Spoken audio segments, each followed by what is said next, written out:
आप कहाँ से आ रहे हो? ये धान कहाँ से लेके आ रहे हो? जबलपुर से। जबलपुर से जब धूमा आए थे तो रास्ते में किसी ने रोका था आपको? नहीं रोका। किसी ने नहीं रोका? कोई चौकी, कोई चेक पोस्ट, कुछ नहीं? कुछ नहीं। और ये जबलपुर से गोंदिया जा रही थी गोंदिया। और ये ट्रक जो है आपकी दूसरी लाइन में पड़ा है, यहाँ कैसे? लखनऊ से वापस आ रहा था क्या फिर? अरे ये लड़कों ने ले गया। कहाँ ले गए लड़कों ने? अब घूम नहीं निकले रहे उनका ट्रक लेके, धान से भरा ट्रक लेके घूमने निकले हैं?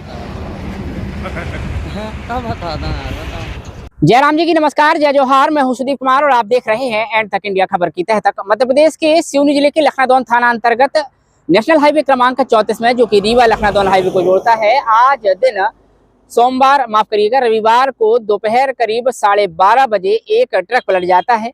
इस ट्रक में करीब 30 टन धान लदी हुई है। तो वहीं जब ड्राइवर से पूछताछ की गई तो ड्राइवर ने गोल बोल जवाब देते हुए इसे टाला मटोरी करने का प्रयास किया है। ड्राइवर का कहना है कि वह समनापुर में रहता है और समनापुर में ट्रक खड़ा करके कहीं किसी काम से चला गया था। उसका दोस्त आया और चाबी उठाकर वह जबलपुर की ओर चला गया और यहाँ अब लखनादौन से धूमा की ओर की लेन में ट्रक आकर पलट गया है। तो वहीं इस मामले में हमारे द्वारा इसकी सूचना तहसीलदार लखनादौन, टीआई लखनादौन, मंडी विभाग लखनादौन को दी गई थी। मंडी विभाग के जो अधिकारी मौके पर पहुंचे, उन्होंने बताया कि इसके कागज कंप्लीट हैं और चूंकि यह झारखंड से गोंदिया यह धान जा रही है। अब बड़ा सवाल यह है कि जब मध्य प्रदेश में धान उपार्जन का कार्यक्रम जोरों शोरों से चल रहा है, ऐसे में एक व्यापारी जो कि झारखंड से अपना ट्रक भेजता है और वह गोंदिया स्थित किसी जगह पर यह धान पहुंचा रहा है। तो वहीं दूसरे मामले में मंडी सचिव का कहना है कि चूंकि धान के कागज सारे कंप्लीट हैं और यह धान के जो कागज हैं वह 15/12/2025 को रिलीज हुए हैं और आज है 21 तारीख। मंडी सचिव से जब पूछा गया थी कि इस अनुज्ञा पत्र का कितना टेन्योर होता है तो उन्होंने बताया कि मध्य प्रदेश में 24 घंटे से लेकर 36 घंटे और ज्यादा से ज्यादा 72 घंटे का टेन्योर रहता है, किंतु बाहर से आई हुई धान या बाहर से आए हुए किसी अनुज्ञा पत्र में कोई लिमिटेशन नहीं होती। यह बात कुछ हजम नहीं हो रही है। दूसरी बात यह भी हजम नहीं हो रही है कि ट्रक जो है जबलपुर से गोंदिया की ओर जा रहा है, किंतु यह पलटा जो है लखनादौन से धूमा वाली लेन में।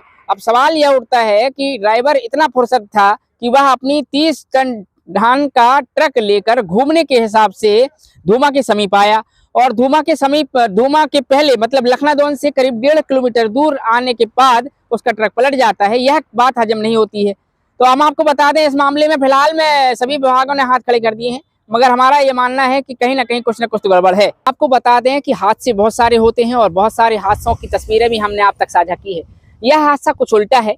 यह हादसा इसलिए उल्टा है कि जब चालक से पूछा गया तो चालक ने बताया कि वह समनापुर का रहने वाला है और रात रुका हुआ था, किंतु उसके एक दोस्त ने ट्रक की चाबी ली और चाबी लेकर वह घूमने के हिसाब से लखनादौन से धूमा की ओर आ रहा था कि अचानक से कृषि फार्म के पास ट्रक पलट गया है। जब इसकी तहकीकात की गई तो पता चला कि ट्रक में करीब 30 टन धान रखी हुई है। मामले में जब ट्रक चालक से पूछा गया तो उन्होंने कुछ कागज दिखाए हैं जो ट्रांसपोर्टेशन के हैं।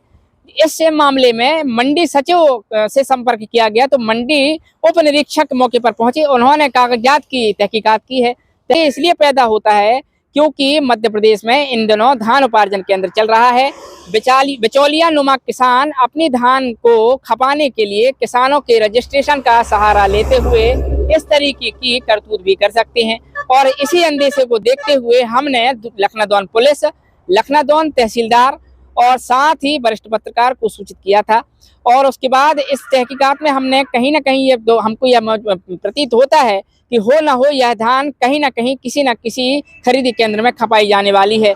हालांकि मंडी उप निरीक्षक द्वारा यह कह दिया गया है कि यह धान जो जा रही है वह वाजिब है और वैध है। उनके हिसाब से चूंकि मध्य प्रदेश राज्य के बाहर की जो अनुज्ञा पत्रक होते हैं उनकी कोई तय सीमा नहीं होती, वह किसी भी समय अपने किसी भी माल को मध्य प्रदेश में किसी भी अवधि में पार करा सकते हैं।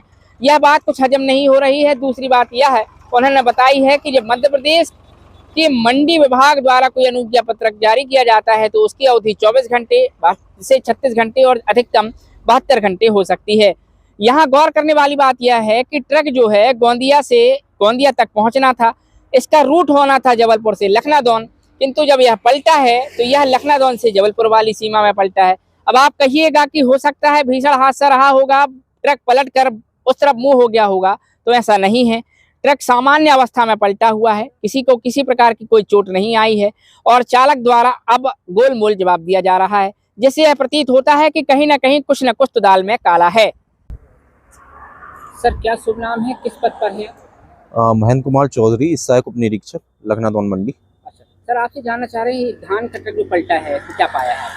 इसमें धान मिली हुई है और ये गाड़ी झारखंड से महाराष्ट्र की ओर जा रही थी और इनके पास में जो बिल है उसमें अंतर्राज्यीय जांच चौकी की सील वगैरह सब पाई गई है, तो इनके कागज कंप्लीट। तो बस यही है कि अब गाड़ी पलटी है, कैसे पलटी ये जानकारी नहीं मिल पाई। लेकिन जो हमारे द्वारा जो अभी हमने किया है जांच में पाया है कि ये जबलपुर से गोंदिया जा रहा है और ये रूट दूसरे रूट में पलटा है, ये आपने भी देखा है। ये रूट तो दूसरा है, ये रूट दूसरा है, दूसरे रूट में पलटा है, ये मान रहे हैं ना आप? ये रूट दूसरे रूट में पलटा है। आपसे सिर्फ इतना जानना चाह रहे हैं सर कि आप जब अनुज्ञा पत्र जारी करते हैं तो उसका लिमिटेशन कितना रहता है, कितना टेन्योर रहता है अपने राज्य का? अपने राज्य की बात करें तो अपने राज्य में 24 घंटे, और यदि अदर राज्य में जा रही है वही गाड़ी तो उसका 72 घंटा रहता है, और किसी कारण बस गाड़ी खराब हो गई या कुछ और हो गया तो उसमें एक्सटेंशन भी मिलता है। जी, इसमें जो हमने बिल्टी देखी है, इनका कागज देखा है, वो 15-12 का है। तो अभी ये कौन सा रूट लेके आए हैं, अब इनके कागज कंप्लीट हैं, अब ये अपने एमपी से होके जा रही थी, अब इसमें अपन कुछ नहीं कर सकते। मतलब आपके हिसाब से सब ओके? हमारे हिसाब से सब कागज कंप्लीट है इनके। ठीक है सर, थैंक यू।